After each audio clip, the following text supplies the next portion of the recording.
Yeah, I mean, we're seeing a lot in the news about the use of AI by payers to deny cases where a human hasn't even actually looked at the chart, or at least maybe not do the denial, but identify claims that can be ripe for issuing a denial.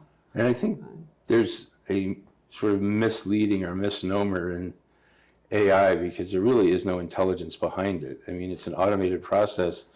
To me, the word intelligence implies that there is some deliberate thought in what's going on. And the initial letters that I read and we talk about as a team during our weekly scrums with the writers really don't seem to have much intelligent thought behind them. They're rubber stamped, sort of bureaucratic letters that are pumped out in huge numbers and then shift the burden of appeal back to the payer.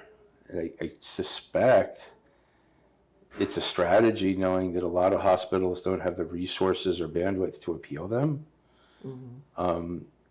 And if they do, they're not quite sure how to argue them, which is one of the things that we, especially you, do a tremendous job of teaching people how to write appeals.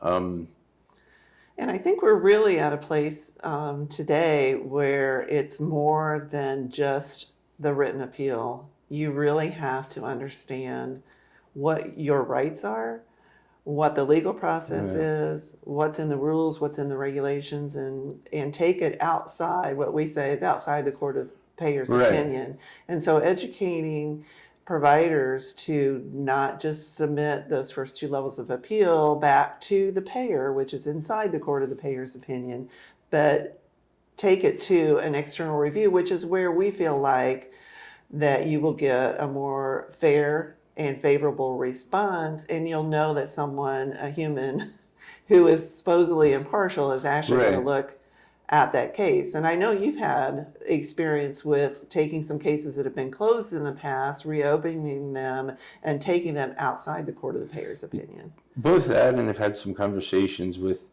medical directors about some really egregiously upheld denials that they agreed shouldn't have been upheld.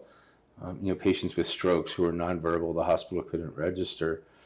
It was interesting to me because each time I did get hold of a medical director who agreed and then paid the case, they magically disappeared and quit taking calls shortly thereafter. So, you do get a feeling that you are up against a system that has quotas to make, that is determined to overturn very little of what's put in front of it.